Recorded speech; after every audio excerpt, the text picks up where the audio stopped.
murandeba wenda mukabona ndatangaje birarenze, ariko si uko byahoze. Yesu ni mwiza. Njya mvuga ngo nta soni bijya bintera kuvuga uyu mwami w'abami, nta soni bijya bintera kuvuga aho Yesu yankuye. Uko mumbona aha ngaha, njyewe icyambere ni uko natunze urugo rw'iwacu mfite imyaka 7, ndi umwana mutoya cyane, abaye hano muri Kabuga ba Kigali, ngenda nkora akazi gatandukanye, ariko mu 2000 najyaga nikorera imizigo y'abantu bazi ibintu byitwa imizigo, igiceri cya 20 kugira ngo mu rugo iwacu njyewe na mama tubeho, nkatahana ibijumba by'ijana, inyanya n'ubunyobwa, ibintu nk'ibyo, tuntu twa 20 tuntu turaho, nkatahana agafuka, ndetse nava no ku ishuri nkanyura aho bikorera imizigo ku isoko, narangiza nkikorera nkabona gutaha. Mu gihe abandi bana batabagiye kurya, njye natahaga njyanye ibyo guteka nk'umugabo. Natunze urugo ndi umwana mutoya, murabimva iyo myaka ntago ari ibintu byoroshye kuvuga ngo abatunze urugo ufite imyaka 7, ariko Yesu yarahabaye, twagiye tumubona mu buzima bwacu. Njyewe nakoze akazi ko mu rugo imyaka 5, Kigali yose ndayizi. Hari aho natangiye bampemba 5, hari aho banyungije ngo bampaye 2, hari aho nakoreraga 3, hari aho nakoraga 5 nkoza n'imodoka. Bakozi bo mu rugo munkurikiranye, mukora akazi neza, bahaye message, mukora akazi neza, mwubahe basobuja banyokobuja, mwitware nk'abana mwo kuba abakozi. Hano hose ubu ngubu nakoze, bamwe tujya duhura uyu munsi, murabona ko ndi umugabo, ariko iyo bambonye barambwira ngo warakoze kwitwara neza kandi wabanye natwe neza. Ibyo byose Imana yagiye iturinda, ibana natwe.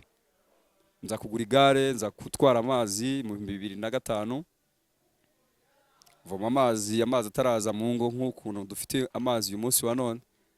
Ariko ibyo byose Yesu yagiye abana natwe, tukabona icyo kurya mu rugo rwa iwacu kwa mama.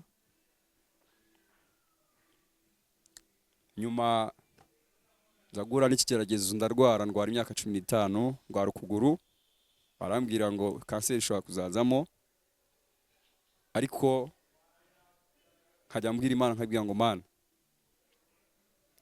nirukanye umwuka wa kanseri, uzankize. Mu buzima busanzwe nkunda kubyinira Imana mu rusengero, abanzi baranzi. Iyo ntabyina rwose mba numva umutima wanjye ubabaye cyane, kuko banibuka ibintu Yesu yakoze mu buzima bwanjye, nkamushimira. Ni byinshi rero, ni urugendo rero umuntu yanyuzemo, ariko ndashima Kristo wampaye agakiza. Nari narapfumuye ugutwi, aha ngaha mu ndeba mwebwe, Yesu akura kure. Murandeba gutya, Yesu akura kure, agira neza. Uyu mugabo ndamukunda, iyo muvuze numva ikiniga cyamfashe. Twari dufite Madrid, ariko uyu munsi wa none murabona ko meze neza, ndi umugabo. Sindi mwiza, ni ukubera Yesu, nta bundi bwiza bundi, ni ukubera Yesu niwe wabikoze. Rero mu by'ukuri icyo nababwira, hari umuririmbyi yavuze ngo niba unkunda unkundira Imana. Ndagusabye wowe nkurikiranye aya masaha, uyu mugoroba, iki gicamunsi, niba unkunda unkundira Imana. Hanyuma icyo nakongeraho, iyo ndwara ndavuze ngo nikire mu izina rya Yesu wari urwaye. Uko kwigunga no kwiheba byose birashira uri muri Yesu. N'urugendo rurerure ntago nabijyamo, ariko mu by'ukuri twagiye tubona Imana. Imana yankoreye ubukwe bwiza nihuse, bwiza cyane. Nakoze ubukwe bwiza cyane, ajyaga numva mbona abantu bagendera mu mamodoka meza yandagezweho muzi ngo y'amavewiti, ariko nayigenzemo atari uko papa yayinyishyuriye, atari uko runaka yabikoze, ahubwo nabonye ukuboko kw'Imana. Hari ijambo rimaze iminsi rimfasha, hano naryumvise, ngo ukuboko kwiza kw'Imana kukuriho, ibintu byose birakunda bikemera. Rero mugire ukuboko kwiza kw'Imana, nicyo mbifurije. Ibintu byose bizikora, muzabibona. Nakoze ubukwe bwiza, Imana ingirira neza, atari ko nkiranuka kurusha abandi. Imana impa kubyara bidatinze, mfite umwana mwiza, umukobwa, mfite umugore mwiza. Mbese ibyo byose urabireba ukabona Imana yahinduye ishusho. Imana iguhindurira ishusho mu buzima bwawe, abagutaye bakugarukire, abumvaga ntacyo umaze bavuge ngo noneho ntabwo twari tuzi uwo uri we. Nicyo nabifuriza. Rero Yesu abahereza umugisha.